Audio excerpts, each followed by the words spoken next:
The warning. The vast expanse of space stretched out in all directions, cold and indifferent.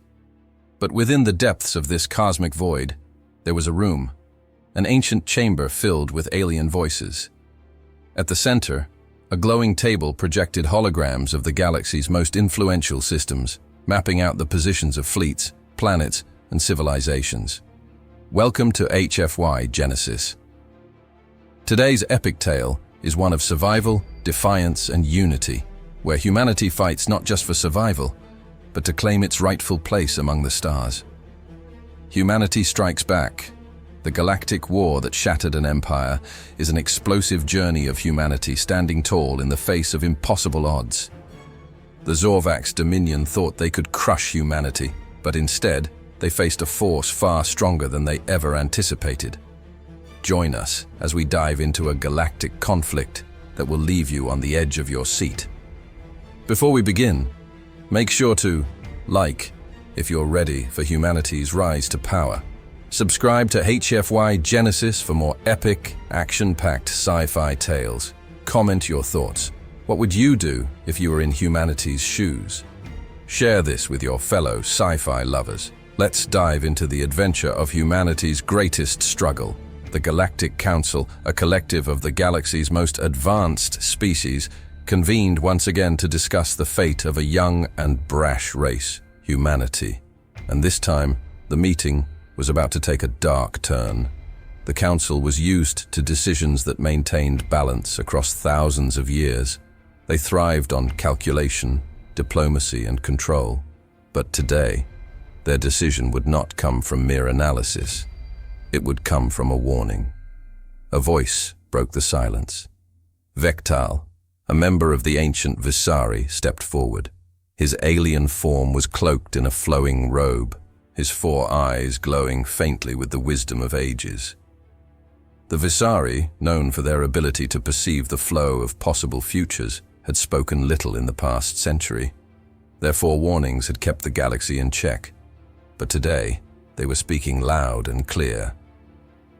"You must listen carefully," Vectal said, his voice low, reverberating with a tone that seemed to resonate with the walls of the chamber. "I have seen the future, and it is filled with fire. If you fail to heed this, the galaxy will burn." The assembled council members leaned forward. A war was coming. "What do you see, Seer?" asked Ambassador Tira, a tall, serpentine alien from the Zilath Republic. His species, known for their immense physical strength, regarded Vectal's visions with wariness, but never dismissed them outright. Vectal's 4 eyes glowed brighter as he tapped his elongated fingers on the table, the holographic star map flickering before him. "The humans, fragile as they are, will be forced into battle. Their survival instinct will not just spark resistance, it will ignite something far more dangerous." Tara's cold reptilian face twisted into a smile that didn't reach his eyes. "We have seen their kind before, flesh and bone, easily crushed." But Vectal was not finished. He turned to Orlan Kai, the Zorvax warlord who commanded the Zorvax Dominion's fleet. Orlan Kai was a hulking figure, his bioarmor gleaming with the reflections of distant stars. His people, who had ravaged worlds for millennia, were revered as unbeatable. "Do not be so sure," Vectal continued, his voice now gaining in authority. "Humans do not submit. They are not like the other species you have conquered. They will rise from the ashes. If you provoke them, you will regret it." Orlan Kai stood tall, his eyes narrowing with pride. "We will break them like we've broken every other species that thought themselves strong." The chamber buzzed with murmurs, but Vectal silenced them with a wave of his hand. "The Zorvax will crush them," Orlan Kai boomed, clearly convinced. "Our fleets are vast, our weaponry unmatched. What threat could they possibly pose?" Vectal locked eyes with him. "The threat you face is not in their weapons, it is in their will." A pause. Tension thickened the air. No one spoke. The Zorvax had never known defeat, but they had never faced humanity. The path of destruction. A holographic map of the Sol system appeared before the Council, its three-dimensional image slowly rotating, highlighting the planet Earth in the center. The humans had become the newcomers, their progress an anomaly that had defied the predictions of the galaxy's elite. Humanity was young in galactic terms. They had gone from primitive cave dwellers to interstellar travelers in less than a few hundred years. Their rise was nothing short of meteoric, but to many it was a sign of dangerous ambition, a species that had proven it could climb to the top, but with no patience to wait for the natural order of the universe. As Orlon Kai prepared to speak again, a voice interrupted his thoughts. Admiral Tessa Dwyer, the newly appointed human representative, stepped forward, her dark uniform marking her as one of Earth's finest. "With all due respect," Dwyer said, her voice unwavering, "I think we need to be clear here." The council members turned to her, surprised by the interruption. Humans were diplomats, not warriors, at least not yet. "We didn't start this war," Dwyer continued, locking eyes with Orlon Kai. "But if the Zorvax make a move, you'll find that humanity doesn't break. We fight." Her statement sent a ripple of unease through the chamber. For the first time in millennia, the balance of power was being questioned, not by ancient species, but by a newcomer. A new Dawn Dwyer stood her ground as the room grew increasingly tense. "Humanity will not be your punching bag," she said firmly. "You've made the mistake of thinking we're weak, but make no mistake, we will defend Earth with everything we have. We've built our strength not in fleets, but in our resolve. And that, Sia, is what you failed to predict." Vektal closed his eyes briefly before responding. "Then it is settled. The galaxy will soon see if your resolve is enough to withstand the storm." As the holographic map of Earth flickered and dimmed, the council members exchanged glances. They knew the galaxy would soon change. The Zorvax were not the only ones who had underestimated humanity. The stage had been set. Humanity's survival had never been more uncertain. But in that uncertainty was hope, and in hope, defiance. As the meeting ended, Admiral Dwyer turned to her officers, already preparing for the unimaginable. "It's time to show them who we are," she whispered, her voice hardening. The first blow. The Zorvax had made their move. It wasn't the full-scale assault that had been feared, but an opening salvo, a declaration of power, a warning. The Zorvax fleets converged on Luna, Earth's moon, setting the stage for the conflict that would soon engulf the entire Sol system. Their assault was swift, brutal, and calculated. With their immense firepower, they began obliterating humanity's most critical defenses: docking stations, military outposts, and the human research labs that held the secrets of Earth's most advanced technology. Admiral Tessa Dwyer was ready, though. She knew this was coming. She had watched, studied, and prepared for every possible scenario, even as the rest of the galaxy had dismissed humanity as a fledgling species. But the truth was that humanity's strength did not lie in their technology alone. It was in their resolve, in their unity, and the relentless will to survive that had brought them this far. As Luna burned, humanity's counterattack came with an unexpected ferocity. "All ships, prepare for battle!" Dwyer's voice rang out across the command deck of the UHS Eclipse, a behemoth in space, gliding silently toward the heart of the Zorvax fleet. "We don't just survive," she murmured to herself, her hands gripping the console. "We fight." The resistance unites. The first battle in the war was one of humanity's greatest tests, and it was barely a victory. But it was enough to prove a point. The Zorvax, despite their superiority, were not invincible. As Zorvax dreadnoughts loomed over Earth's moon, their plasma bombardments hitting Luna's surface, humanity's fleet of warships, led by the Eclipse, came charging into the fray. Ships that had once been relegated to civilian transport now soared through the void, armed to the teeth and fueled by vengeance. "Hold formation! Keep them off Earth!" shouted Commander Elias Richter, Dwyer's trusted second-in-command. His voice cracked through the comms, his expression unwavering as the battlefield unfolded before him. Richter was a career soldier, one of humanity's best, and even he was struck by the scale of the fight. Their drones, equipped with alien tech, worked in tandem with human ingenuity, outmaneuvering Zorvax warships and launching devastating precision strikes. The fight was chaotic. It was fast, and above all else, it was humanity's first real test in galactic warfare. But as the battle raged, the Zorvax showed their true power. Their superior fleets launched counterattacks, breaking through the human defenses with overwhelming force. One by one, the human ships began to fall. The Eclipse's shields cracked under fire, and several of the human destroyers were obliterated. Yet in the midst of the carnage, something unexpected happened. Humanity did not surrender. They fought harder. They adapted faster.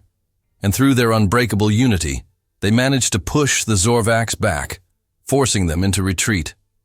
The first battle had been a disastrous victory, but it was a victory nonetheless. The costs of war on Earth, the mood was one of stunned disbelief. The Zorvax's opening strike had left devastation in its wake. Craters on Luna, battered space stations, and the loss of hundreds of thousands of human lives. The damage was extensive, but the will of humanity had not faltered. The rest of the galaxy watched with a mixture of fear and fascination. No one had expected humans to stand their ground. Dwyer paced the war room, her boots clicking against the cold metal floor. She was haunted by the images of the battle, the ships she had watched fall, the faces of her lost comrades, the civilians whose lives had been torn apart. Yet she knew this was just the beginning. The Zorvax would return, and next time, they would bring their full strength. She glanced over at Richter, who was poring over battle plans. His face was weary, but his eyes remained sharp. "The Zorvax won't stop," Richter said without looking up. "But neither will we." Dwyer nodded grimly, knowing what needed to be done next. "We need to consolidate our forces. The galaxy will not save us. We'll have to fight our own way to survival." An alliance forged in fire. As the Zorvax regrouped, it became clear that humanity would not survive alone. They needed allies, and quickly. The Krenchka Coalition, a mercenary alliance of independent spacefaring species, had been neutral until now. But after the destruction on Luna, their fleets had watched humanity's fierce resistance, and something shifted. They too had faced the Zorvax and had felt their weight. Commander Richter was sent to negotiate an alliance. His mission was simple: convince them to join the fight. But the Krenchka were no fools. They had witnessed the Zorvax in action. They weren't going to risk their entire race on a gamble. Richter stood in the Krenchka War Council, facing Tarkzar, their leader, a hulking creature with thick, armored plating and piercing eyes. "Why should we risk our people to fight for a race like yours?" Tarkzar's voice rumbled through the chamber, filled with disdain. "You are young, and Zorvax are old. What makes you think you can stop them?" Richter locked eyes with him. "Because we don't just fight to win. We fight to survive. And if we lose, we're all dead anyway. You don't want to be the species that sat out while the Zorvax crushed us. You want to be on the right side of history." The silence in the room was thick, palpable. Tarkzar stared at Richter for what felt like an eternity. Finally, the Krenchka leader nodded. "We will fight with you, Commander Richter. But know this: if you fail, the Krenchka will not die for nothing." Richter nodded in return. "We won't fail." A glimmer of hope. With the Krenchka's fleet now part of the alliance, humanity's odds improved. The fight would no longer be just human against the Zorvax, but a united front made up of species who had all suffered at the hands of the Zorvax. They shared one goal: survival. As Dwyer watched the Krenchka fleet link up with human warships, a flicker of hope ignited in her chest. The battle ahead would be long, but humanity had found its strength not just in its ships, but in its ability to unite and inspire others to fight alongside them. There would be sacrifices, there would be losses, But humanity had something no other race had: the unrelenting will to keep going, no matter what. The journey had just begun, and with it, the galaxy was about to learn what happens when humanity strikes back. The wrath of the Zorvax. The Zorvax Dominion was not a force to be trifled with. After their defeat at the hands of humanity and the Krenska coalition, they did not retreat to lick their wounds. They burned. In the wake of the shattered Zorvax fleet, Warlord Karlath, the Zorvax's ruthless commander, ordered his forces to escalate the conflict, vowing that humanity would pay the price for defying the most powerful empire in the galaxy. The Zorvax launched their most horrific weapon, a bioweapon, one that could decimate whole populations in a matter of days. The weapon, known as the Death Spore, was a genetically engineered virus capable of spreading through the air, water, and soil, devastating any living organism it touched. Humanity was caught off guard. The Death Spore spread like wildfire, infecting both human and alien life forms indiscriminately. Within hours, entire cities on Mars were falling to the plague. People collapsed in the streets, their bodies rotting from the inside out. And then, the spores hit Earth. A world on the brink, Admiral Tessa Dwyer stood on the bridge of the UHS Eclipse, staring at the live feeds of Earth. Her face was a mix of shock and determination. Reports flooded in, each one more terrifying than the last. Thousands of civilian casualties, airborne contagion, a planetary panic spreading faster than the spores themselves. We knew they would retaliate, she muttered to herself, a cold knot forming in her stomach. The Zorvax had crossed a line this time.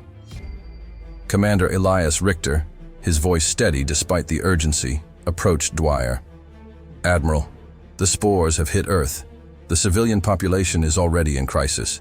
We need to contain it, and we need to act fast."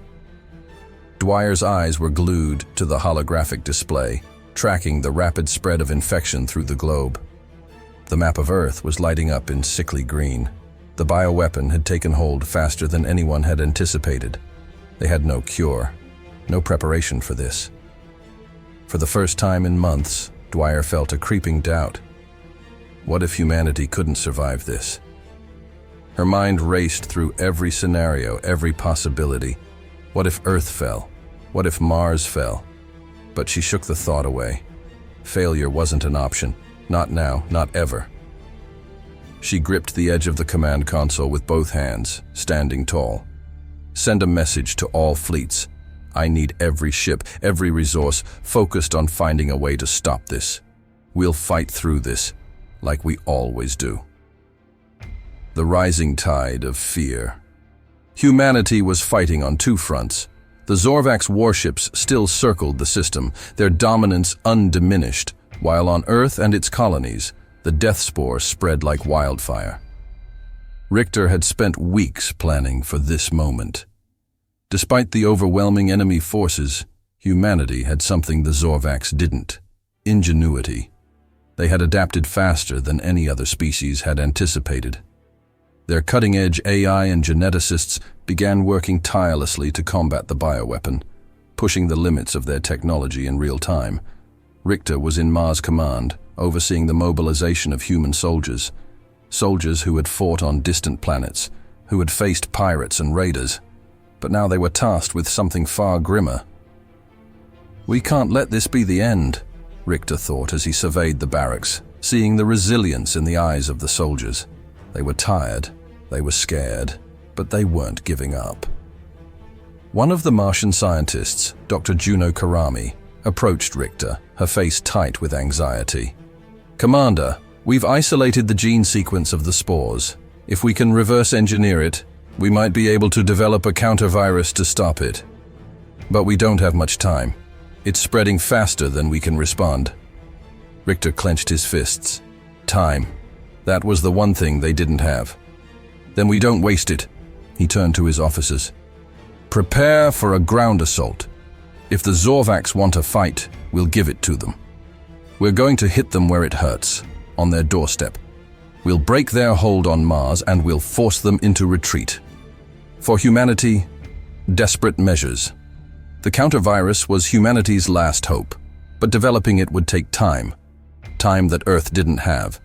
Back on Earth, Admiral Dwyer oversaw the operation to move civilian populations to safe zones, areas that were still clear of the spores. However, the task of maintaining order was growing harder by the minute.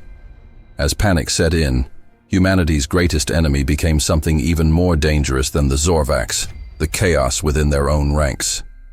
As society began to crumble, factions within Earth's leadership began to argue over the best course of action. Should they focus on containing the disease, or should they prioritize preparing for another Zorvax invasion? Dwyer knew that humanity could only handle one crisis at a time. The plague had to be stopped before they could ever hope to fight back. It was no longer about winning the war. It was about ensuring humanity's survival.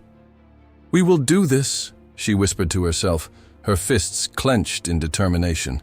"We must." The counterattack begins. While humanity struggled against the plague, Richter and the Martian forces mounted a daring counterattack against the Zorvax forces on Mars. Using their cybernetically enhanced soldiers and cutting-edge human tech mechs, they stormed the Zorvax landing sites, neutralizing the alien forces one by one. However, the Zorvax were not retreating easily. Karlath, their ruthless leader, had just begun to fully understand the depth of humanity's spirit. As the human soldiers fought with relentless ferocity, a new tactic emerged. Humanity wasn't just fighting back, they were making the Zorvax fear them. No longer were they just a species on the defense. Now, they were becoming the hunters. The Zorvax fleet had underestimated humanity's ability to adapt. As their battle stations were overwhelmed, as their front lines crumbled, the galaxy watched in shock as humanity clawed its way back from the brink. A ray of hope. As the Zorvax withdrew from Mars, human engineers and scientists, led by Dr. Juno Karami, finally unveiled the counter-virus. A miraculous solution that began to reverse the effects of the Zorvax death spore. It was still in the early stages, but there was a glimmer of hope. Hope that humanity wasn't just fighting for survival, but fighting to win. For the first time in weeks, Dwyer allowed herself a moment of reflection. The fight was far from over, but humanity had survived the first wave.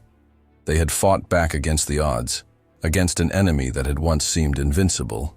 In this new chapter of the war, humanity would face its greatest challenges yet. The Zorvax were still out there, and they would stop at nothing to see humanity fall. But one thing was certain: humanity had proven its worth. Enjoying this chapter?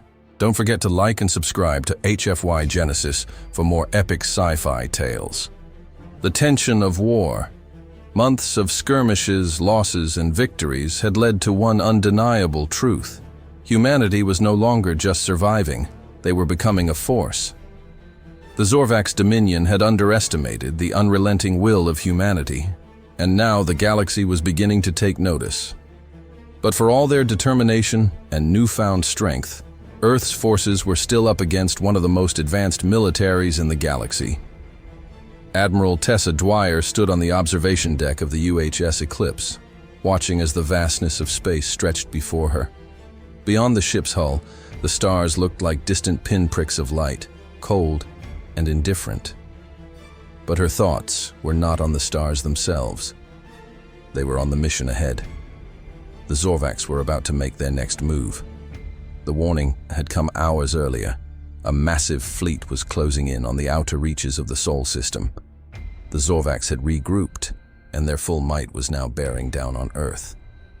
It was no longer a question of whether humanity would survive this fight. The question was how many would survive it. Dwyer's hands tightened around the railing. This was it, the point of no return. "We have to win," she whispered under her breath. The countdown to destruction. The Zorvax were brutal and efficient. When they arrived at Earth's doorstep, their intent was clear: eradication. Unlike the first wave, which had relied on surprise and deception, this time they were bringing everything: their full war fleet, their monstrous battle cruisers, and their deadly bioweapons. Commander Elias Richter, standing beside Dwyer, was a man who had seen the worst of what war could offer. His face was grim, his mind working through strategies with the same cold precision that had earned him the respect of the fleet. "We'll need to move fast," Richter said, his voice low but firm. "Once they enter the atmosphere, it's going to be a race to hold them back." Dwyer nodded. "We'll fight with everything we have. I'm not letting Earth fall, not on my watch." Her words were sharp, edged with years of experience. The Zorvax had made the mistake of thinking humans would fold. But humanity wasn't a species that could be crushed easily. Survival was ingrained in their DNA. Dwyer turned to face the tactical board where the Zorvax fleet's projected path lit up in red. The fleet would arrive in the next 6 hours, and the battle would begin. Betrayal in the shadows. As the preparations for battle unfolded, behind closed doors, the Galactic Council continued to watch from afar. And among them was a faction that questioned humanity's growing power. They had watched the Zorvax's defeat and the subsequent rise of humanity's strength. The Vorian hegemony, one of the galaxy's most cunning and secretive powers, had its own agenda. In their sleek, shadowed command center, Supreme Commander Vornak of the Vorian hegemony made a bold decision. "The humans must be contained," Vornak declared, his voice raspy from years of manipulation. "They are too unpredictable, too dangerous. If the Zorvax are no longer a threat, humanity will be. They need to be reined in before they become a galactic empire of their own." Vornak's second-in-command, General Zalrath, stood before him, his armored form towering over the holographic map. "We can manipulate the Council's resolve. We'll strike from the shadows, sow distrust. But the humans will never bow to us. Their pride is as vast as their numbers." "Then we will make them bend," Vornak hissed, his eyes gleaming. "We will undermine their unity. We'll exploit their weaknesses." The Vorian hegemony had already begun plotting, quietly preparing for a new type of war. A war of subterfuge, political manipulation, and betrayal. The Last Stand. As the Zorvax fleet entered the Sol system, humanity's defensive lines shifted into place. The UHS Eclipse took the lead, its weapons primed and ready, while the Krenchka coalition joined the fight with their mercenary fleets, and human warships formed an unbreakable wall of defense. Admiral Dwyer stood at the helm, her heart pounding, but her voice steady. "All ships, prepare for impact. It's time to show the galaxy what humanity can do." The Zorvax arrived in full force, their ships looming large in space, blocking out the stars with their size. Massive dreadnoughts, their surfaces bristling with weapons, pointed directly toward Earth. For a moment, the silence of space seemed deafening. The first shots were fired, and the battle began. Richter's voice broke through the chaos of the command deck. "Brace for impact. Deploy all fighters. We take the fight to them." The Eclipse rumbled as it surged forward, and human warships engaged the Zorvax fleets. Fighters launched in waves, cutting through the darkness like swarms of deadly insects. The human fleet's advanced railguns fired in rapid succession, tearing apart Zorvax battlecruisers and leaving explosions in their wake. Laser beams, plasma torpedoes, and missile strikes lit up the space battlefield like a violent, burning nebula. But the Zorvax weren't going down without a fight. Their bioweapons rained down, infecting ships, creating chaos and confusion. It was a battle of wills, where humanity's resilience would be tested against an unrelenting foe. The tide turns. In the midst of the chaos, Commander Richter realized something. The Zorvax had underestimated one thing: human adaptability. Their tactics weren't the same as the old fights. The human fleet began to push back with brilliant countermeasures, using alien tech and advanced AI to outmaneuver the Zorvax. Then the turning point came. Human AI drones, linked with the Krenchka coalition's warships, hacked into Zorvax communication lines. In moments, the Zorvax fleet's battle coordination fell apart. Human pilots, with their instincts, fought smarter, not harder, picking off Zorvax ships one by one. Zorvax commanders were left disoriented as human fighters breached their outer defenses. And then, the final blow came. The Zorvax flagship, the Vengeance of Rule, was vulnerable after a critical breach in its hull. Commander Richter gave the order. "All ships, focus fire on the flagship!" he shouted. A wave of missiles, laser blasts, and torpedoes rained down on the Zorvax flagship, tearing it apart in a series of deafening explosions. The massive warship imploded, sending shockwaves through the rest of the Zorvax fleet. The Zorvax armada was thrown into chaos. The humans had struck back, and this time, they had won. A new dawn. In the aftermath of the battle, Earth's defenders stood battered but unbroken. Admiral Dwyer and Commander Richter watched as the remnants of the Zorvax fleet scattered, defeated, as Earth's forces began to regroup. But the victory was bittersweet. Humanity had lost hundreds of ships and thousands of soldiers. The war was far from over. But today, humanity had shown the galaxy that they would not be subjugated. They had proven that survival was not just possible. It was inevitable. What the Zorvax had failed to realize, what the entire galaxy had failed to understand, was simple. Humanity does not bow. And with that, the turning point in the war was sealed. The silent victory. The war had ended, or at least the first phase of it. Humanity had triumphed over the Zorvax, but the price of victory was steep. The echoes of the final battle still rang through the Sol system. The remains of the Zorvax flagship, the Vengeance of Rule, drifted silently in the void, its shattered pieces floating in the aftermath of the human counterattack. Humanity had delivered the final blow, but it was clear that the war was far from over. Admiral Tessa Dwyer stood at the observation deck of the UHS Eclipse, looking out at the stars, her eyes distant. Earth had been saved, for now, but the cost was written all over her face. Hundreds of ships lost, thousands of soldiers and civilians sacrificed. Countless lives, both human and alien, had been lost in a war that hadn't even finished. The Zorvax were no longer the immediate threat, but they had left their mark, and the scars would run deep. "What happens now?" Commander Elias Richter asked as he stepped beside her, his voice low, his eyes searching her face. His own was just as weary, the weight of the conflict pressing down on him. He had fought beside her, and like her, he was haunted by the memories of the battlefield. Dwyer exhaled slowly. "We rebuild. We prepare for the next war." Her voice was firm, but the hint of doubt in her eyes spoke volumes.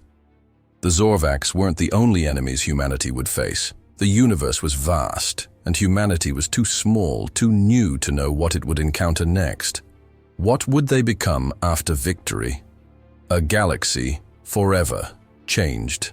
The news of humanity's victory spread throughout the galaxy like wildfire. The Galactic Council, which had once viewed humanity with disdain, could no longer ignore them. No longer were humans viewed as insignificant.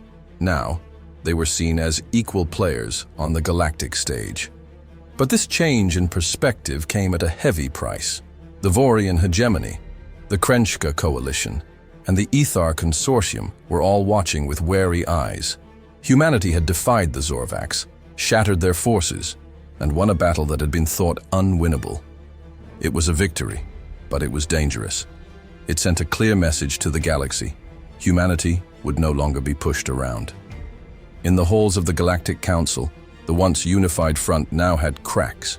Representatives from different species whispered in dark corners, their fears growing. Humanity had proven its strength, and with that strength, the balance of power in the galaxy was on the brink of collapse. The weight of survival. Back on Earth, the war was not over. Humanity had won, but at a tremendous cost. There was still the threat of Zorvax remnant forces, and worse, the unpredictable tensions with other galactic powers, who now viewed humanity as a potential rival rather than an ally. In Nova Paris, the heart of Earth's new government, President Sarah Rhodes addressed the unified World Council. The room was filled with diplomats and military leaders from across Earth's vast colonies, but their faces were grim. The Zorvax plague had decimated entire colonies on Mars and Titan, And while the death spore had been stopped, the recovery was slow, painful, and fraught with political unrest.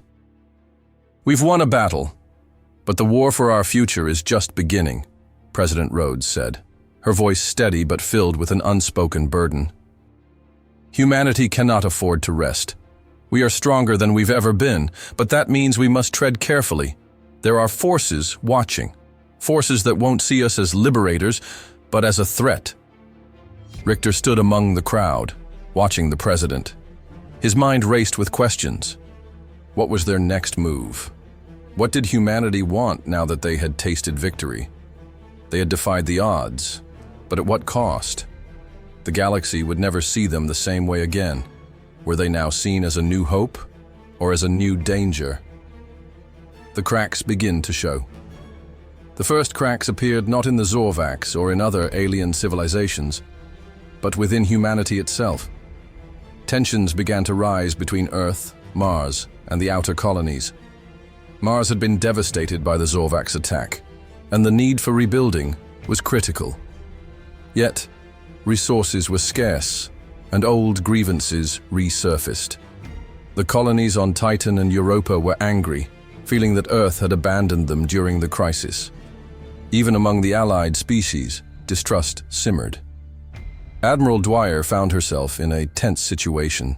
The Krenchka coalition had honored their alliance with humanity, but they were wary of humans becoming too powerful. The Zorvax remnant forces had pulled back to lick their wounds, but it was clear they would regroup and retaliate.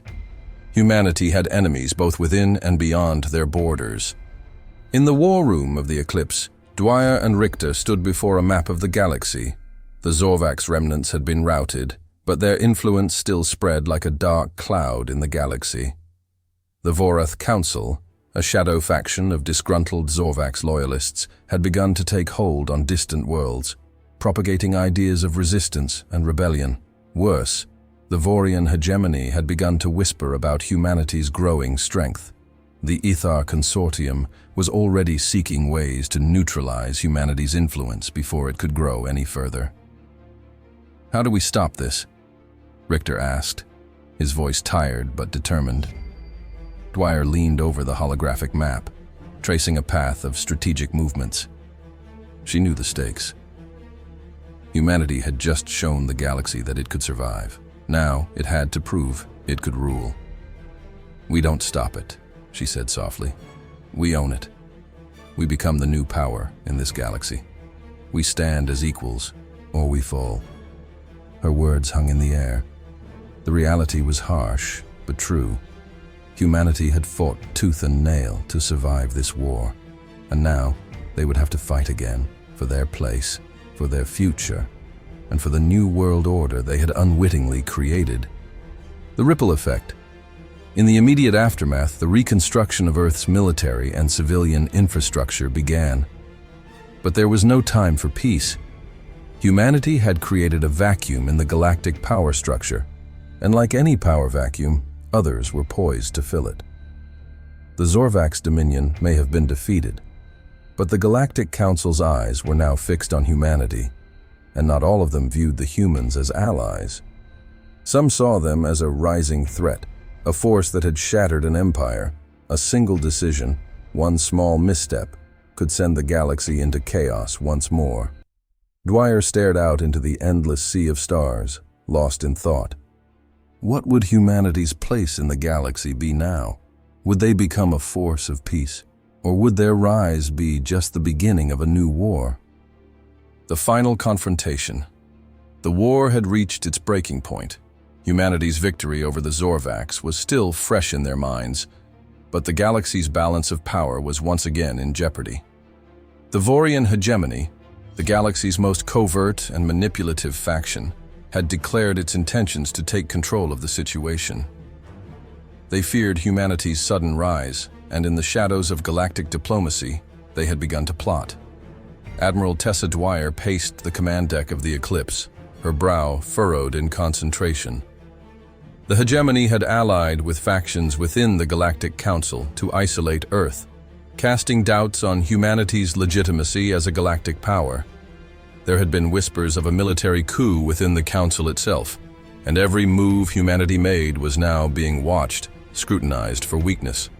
"We can't afford to wait any longer," Dwyer muttered to herself, watching the star chart on the main screen. Earth had been at peace, but peace was a fragile thing in a galaxy where every species had its own agenda. She turned to Commander Elias Richter, who was standing silently nearby, his arms crossed. "The Vorian hegemony is making its move," she said firmly. "If we let them take control of the Council, we're finished. We need to strike first. We have no choice." Richter nodded. "What's the plan?"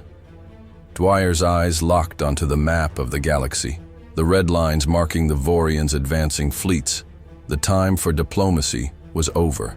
It was time for humanity to fight not just for survival, but for its future.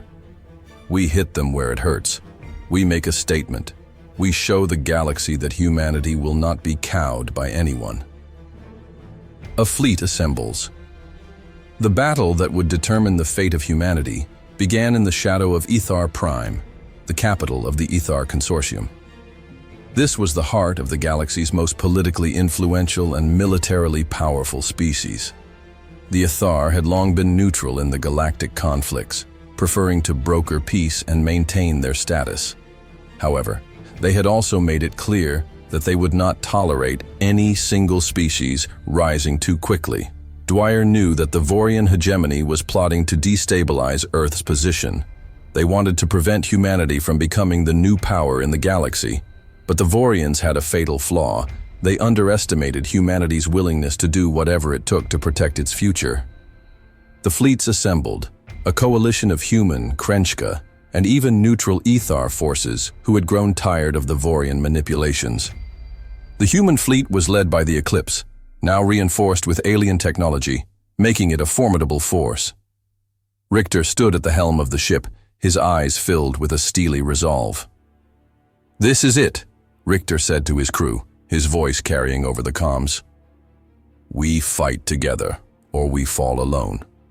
Let's make them regret ever underestimating us." The battle for Ithar Prime. The massive Vorian fleet arrived with terrifying force, their ships equipped with advanced cloaking technology and weaponry so precise that they could decimate an entire fleet in minutes. Their flagship, the dreadnought of Vornak, appeared first, a blackened, towering fortress in space, ready to unleash its devastating firepower. Admiral Dwyer and her fleet met the Vorian armada head-on, engaging in the largest space battle humanity had ever seen. "All ships, full speed ahead! Deploy fighters!" Dwyer ordered, her voice unwavering. The Eclipse led the charge, its massive hull unleashing a barrage of kinetic missiles and plasma beams. But the Vorian fleet wasn't just powerful. They were strategic. They deployed shielding technology that could absorb almost any direct strike. Human warships quickly learned that they would need to outmaneuver the Vorians' superior tech, using their speed and adaptive AI to break through their defenses. Richter led the human strike team, directing them to weaken the Vorian shields by attacking their supply ships, the key to maintaining their cloaking technology. One by one, human ships engaged, targeting weak points in the Vorian line and destroying critical supply chains. The Ithar mercenaries, meanwhile, unleashed devastating aerial combat maneuvers, striking Vorian ships in their vulnerable moments. The battle was intense. Explosions rocked the battlefield. Ships disintegrated in flashes of light, and the cold vacuum of space became a war zone of fire and debris. But through it all, humanity's resolve held strong. The turning tide. As the battle waged on, a breakthrough came. Dwyer, with the help of Krenchka warships, had managed to infiltrate the Vorian flagship. Using a human-built virus, they infected the Vorian systems, disabling their shields and weaponry. The Eclipse, under Dwyer's command, broke through the Vorian defenses and engaged the dreadnought of Vornak directly. The final confrontation. The war had reached its breaking point. Humanity's victory over the Zorvax was still fresh in their minds, but the galaxy's balance of power was once again in jeopardy. The Vorian hegemony, the galaxy's most covert and manipulative faction, had declared its intentions to take control of the situation. They feared humanity's sudden rise, and in the shadows of galactic diplomacy, they had begun to plot. Admiral Tessa Dwyer paced the command deck of the Eclipse, her brow furrowed in concentration. The hegemony had allied with factions within the Galactic Council to isolate Earth, casting doubts on humanity's legitimacy as a galactic power. There had been whispers of a military coup within the Council itself, and every move humanity made was now being watched, scrutinized for weakness. "We can't afford to wait any longer," Dwyer muttered to herself, watching the star chart on the main screen. Earth had been at peace, but peace was a fragile thing in a galaxy where every species had its own agenda. She turned to Commander Elias Richter, who was standing silently nearby, his arms crossed. "The Vorian hegemony is making its move," she said firmly. "If we let them take control of the Council, we're finished. We need to strike first. We have no choice." Richter nodded. "What's the plan?" Dwyer's eyes locked onto the map of the galaxy, the red lines marking the Vorians' advancing fleets. The time for diplomacy was over. It was time for humanity to fight not just for survival, but for its future. We hit them where it hurts. We make a statement. We show the galaxy that humanity will not be cowed by anyone. A fleet assembles. The battle that would determine the fate of humanity began in the shadow of Ethar Prime, the capital of the Ethar Consortium. This was the heart of the galaxy's most politically influential and militarily powerful species. The Ethar had long been neutral in the galactic conflicts, preferring to broker peace and maintain their status. However, they had also made it clear that they would not tolerate any single species rising too quickly. Dwyer knew that the Vorian hegemony was plotting to destabilize Earth's position. They wanted to prevent humanity from becoming the new power in the galaxy. But the Vorians had a fatal flaw. They underestimated humanity's willingness to do whatever it took to protect its future. The fleets assembled, a coalition of human, Krenchka, and even neutral Ethar forces who had grown tired of the Vorian manipulations. The human fleet was led by the Eclipse, now reinforced with alien technology, making it a formidable force. Richter stood at the helm of the ship, his eyes filled with a steely resolve. "This is it," Richter said to his crew, his voice carrying over the comms.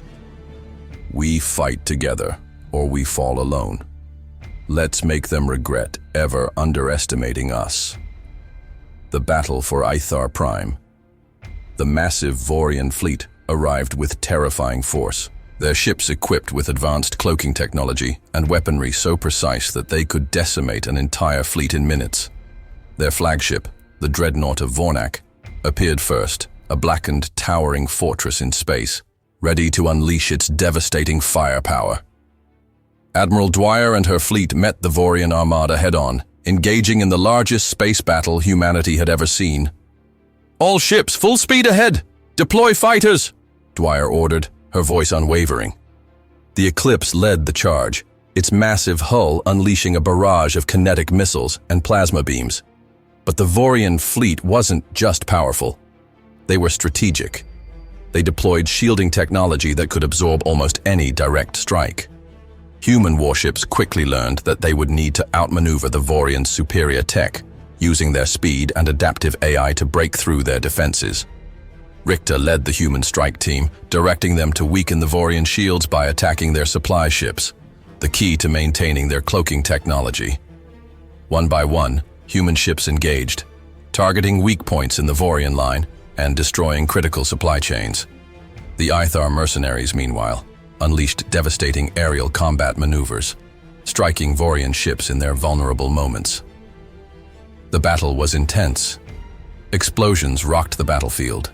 Ships disintegrated in flashes of light, and the cold vacuum of space became a war zone of fire and debris. But through it all, humanity's resolve held strong. The turning tide.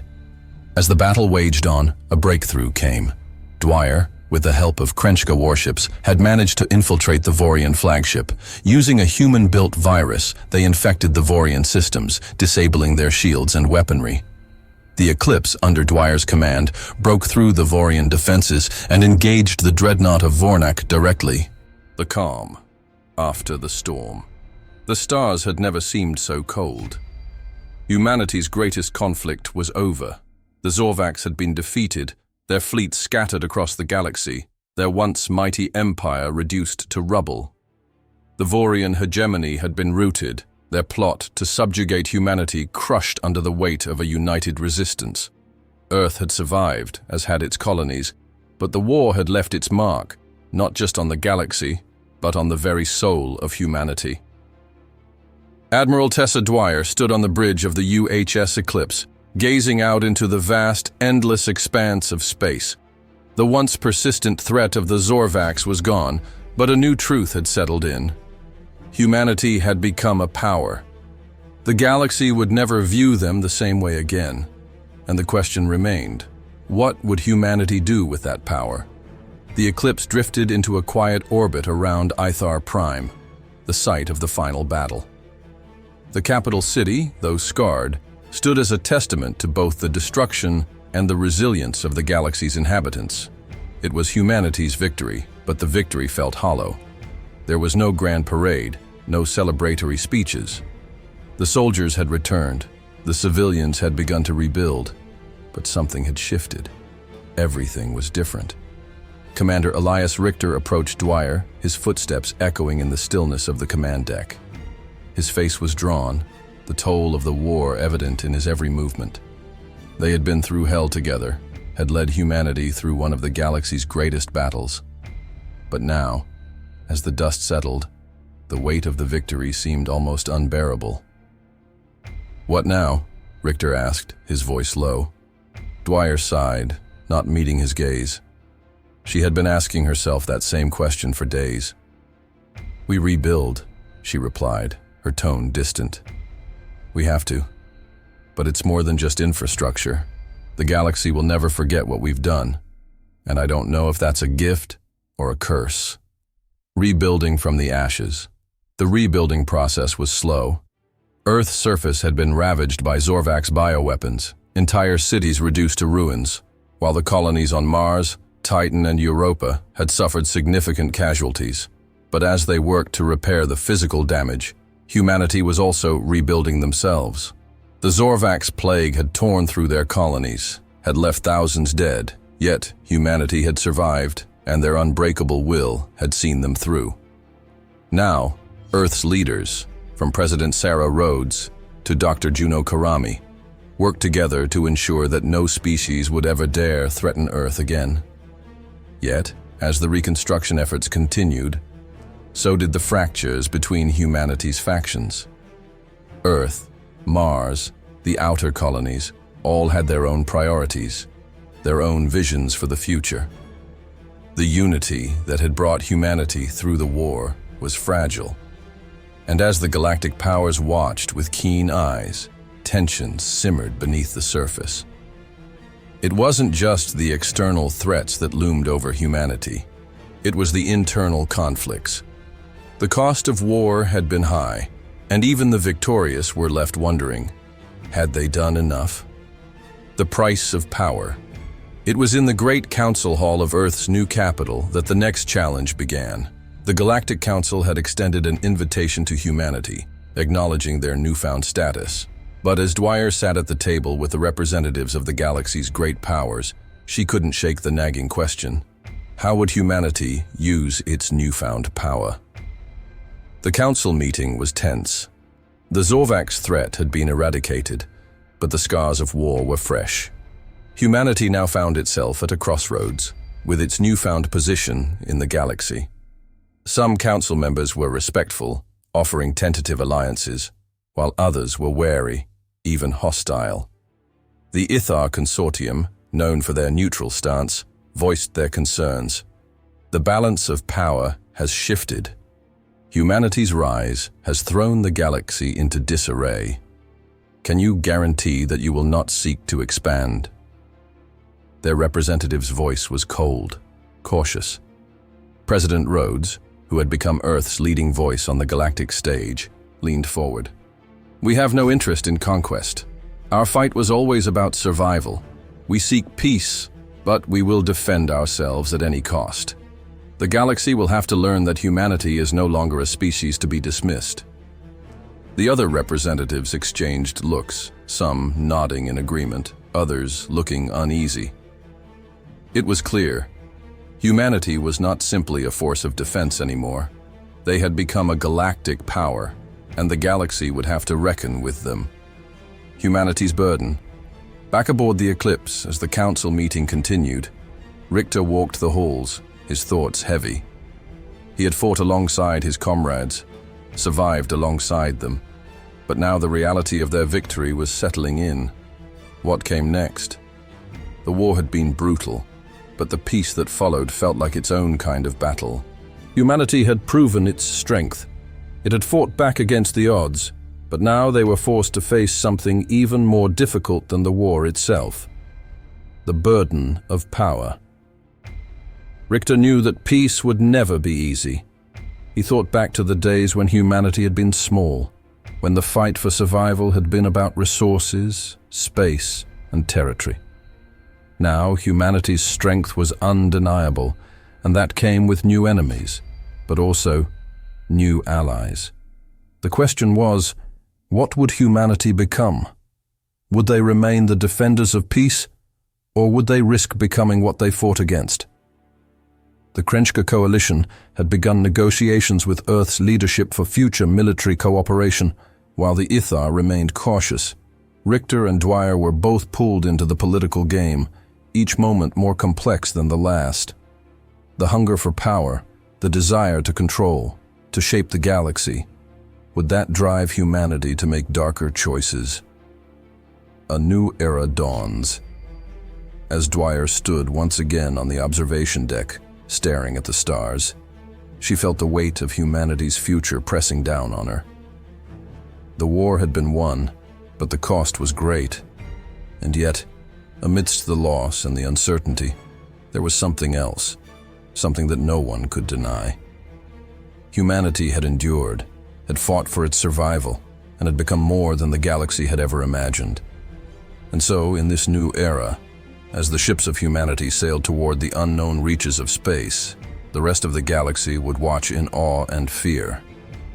Humanity had proven that they could stand tall, that they could push back, that they were no longer the weak species on the galactic fringes. The next challenge awaited, but for now, humanity had earned its place among the stars. The question now was not if they would survive, but what they would choose to become. What a journey we've had. Humanity has risen from the ashes and claimed its place in the stars, but the galaxy is far from settled. The war is over, but what comes next for humanity? Will humanity become the galaxy's protector? Or will the weight of power consume them? What would you do in the face of such incredible odds? Let us know in the comments below. Like this video if you enjoyed the story and want more epic sci-fi adventures. Subscribe for even more HFY tales coming your way. Share this story with others. Let's grow our HFY Genesis family. Want more? Check out our other videos and stay tuned for future galactic battles, mysteries, and triumphs. Thanks for joining us in this epic saga. Until next time, stay strong, stay defiant, and never stop reaching for the stars.